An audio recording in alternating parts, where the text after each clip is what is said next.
నమస్కారం మిత్రులారా, మన వినుర భారతీయ వీరచరిత సిరీస్ను ఆదరిస్తున్న మీకు అభివందనాలు.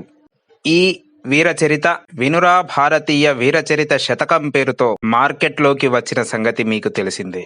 దీనిని మన భావితరాలకు అందించాలంటే ఈ పుస్తకాన్ని మన ఇంటిలో, మన విద్యాలయంలో, మన కార్యాలయంలో ఉంచుకోవాల్సినటువంటి అవసరం ఎంతైనా ఉంది.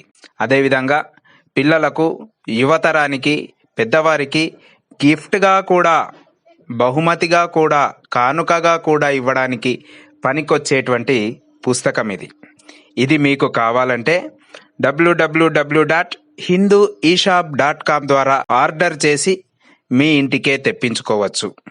లేదా 9492682285కు ఆర్డర్ చేసి మీ ఇంటికి తెప్పించుకోవచ్చు.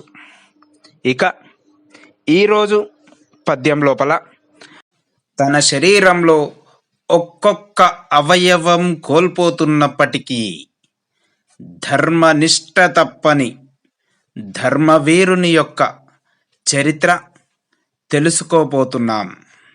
ఎవరా వీరుడు, ఏమా కథ విందాం రండి.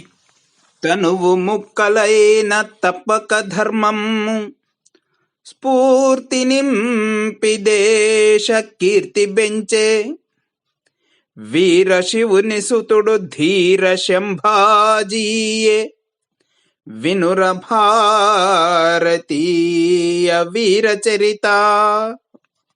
భావం: వీర శివాజీ అనంతరం ధర్మరక్షణకు కంకణబద్ధుడైనటువంటి శంభాజీ పోరాడినంతకాలం మరాఠా సామ్రాజ్యంపై కన్నెత్తి చూడని ఔరంగజేబు శంభాజీ ఆదమరిచి ఉన్న కాలంలో దొంగ దెబ్బ తీసి బంధించి మతం మార్చుకుంటే వదిలేస్తాను అంటాడు. శంభాజీ ఒప్పుకోకపోవడంతో అతని శరీరంలో ఒక్కొక్క అవయవాన్ని కోస్తూ ఒత్తిడి తెచ్చినా కూడా ప్రాణం పోయే వరకు ధర్మనిష్ట దప్పని వీర శంభాజీ ధీర విను ఓ భారతీయుడా. ఈ పద్యం మీకు నచ్చితే లైక్ చేయడం, షేర్ చేయడం, కామెంట్ చేయడం, సబ్స్క్రైబ్ చేయడం, బెల్ ఐకాన్ నొక్కడం మరవకండి. ధన్యవాదాలు.